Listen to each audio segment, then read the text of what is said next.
guys, so I want to do a video talking about teeth whitening and teeth staining, all these kind of things related to tooth color. So for you guys that don't know, a lot of this actually is genetic as far as how strong your teeth are, what color they are. A lot of this is actually genetics, believe it or not. But then it makes sense, right? Because if you think about it, everything's genetic, everything from your metabolism to your hair to your skin, all these things are controlled mostly by genetics. But growing up, I was actually someone who really liked soda. I've mentioned this before. I was a huge soda lover. And then I got really into coffee and tea. I've cut out soda now, and then I got super into coffee and tea, and over time it just really started to stain my teeth. Naturally, I have very weak tooth enamel, and so I'm pretty sure that's why, my teeth just stained really easily. That and, drinking coffee, hot tea, all these things every single day. So a few tips to avoid staining are use a straw. Whenever you can, use a straw, especially for anything that's dark colored.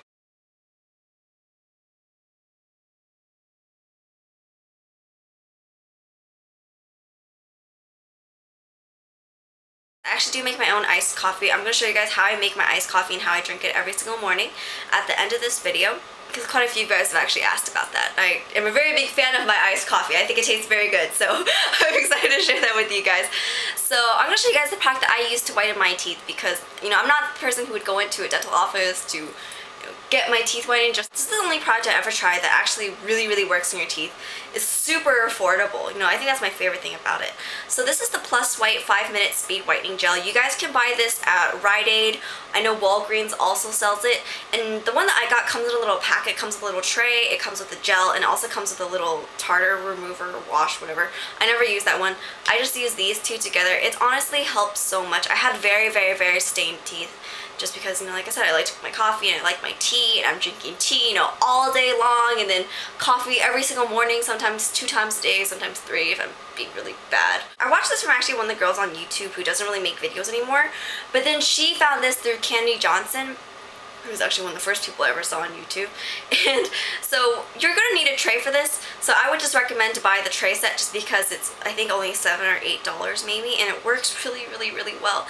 So what you do is you brush your teeth, floss, and then I just take my finger, take some gel, and then I coat on my front teeth, and I stop at right about here.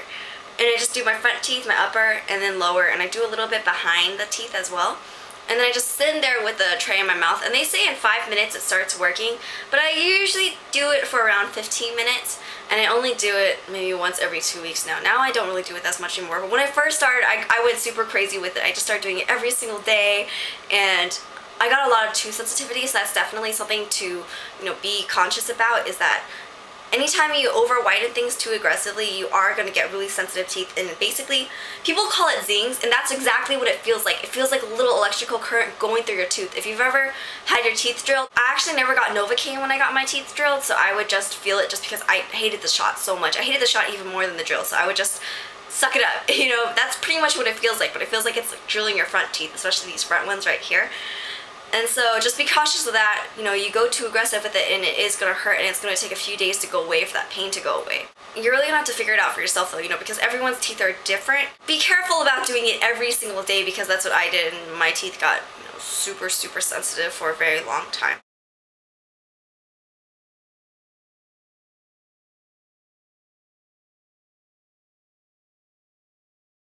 And after I just take the tray out of my mouth, I just rinse my mouth with cool water, and that's pretty much it.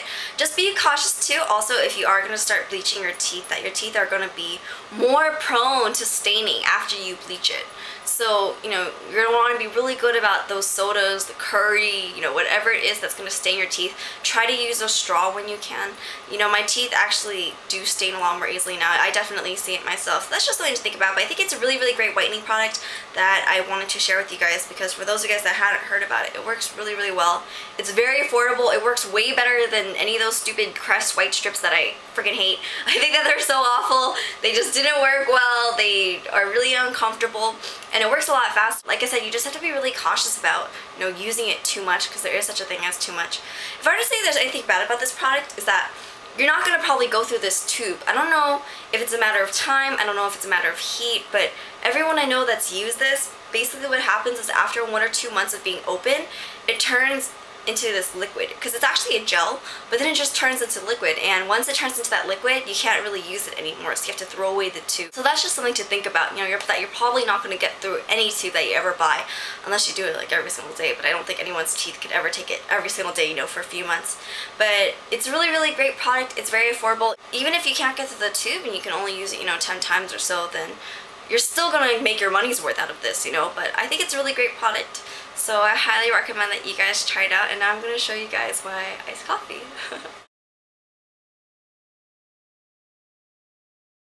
And then I also just get 1 packet of the Starbucks Via Ready Brew. So this is my favorite Starbucks coffee. I'm so sad that they don't offer it in store, like in their Starbucks store, because it's just really smooth, but at the same time it's still strong. Because I feel like the Italian roast is pretty strong, but kind of sharp tasting to me.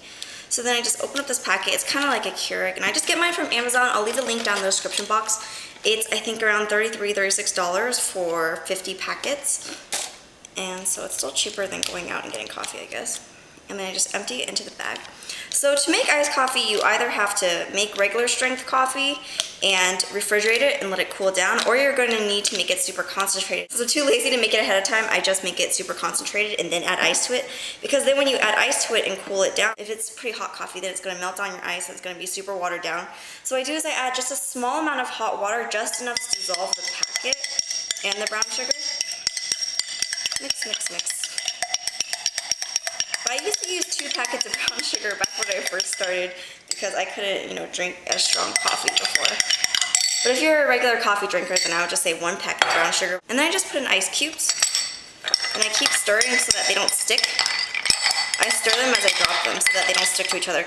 Or else if you just drop them all like in handfuls, then it's going to stick to each other. It's going to be nasty. Well, it's not nasty, but it's annoying.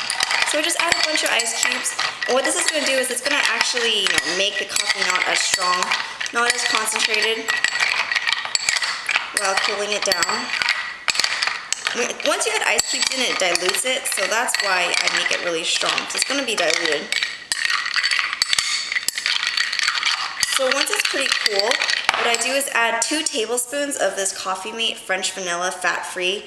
And I think that this one tastes the best. I've tried, you know, other combinations with this, and it just doesn't taste as good as this French vanilla one. So I add 2 tablespoons. They just go really well together because they're both really smooth. 2 tablespoons, mix it some more.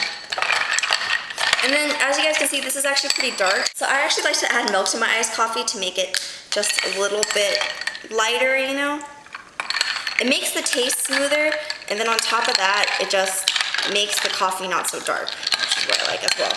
Because if you remember, I do this so that I won't stain my teeth as much.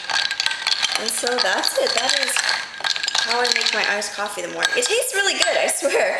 I like to think that it tastes better than a lot of the iced coffee I actually buy in stores. And then just put in a little straw. And that's it. And then you have really, really, really good iced coffee. I swear it's super smooth.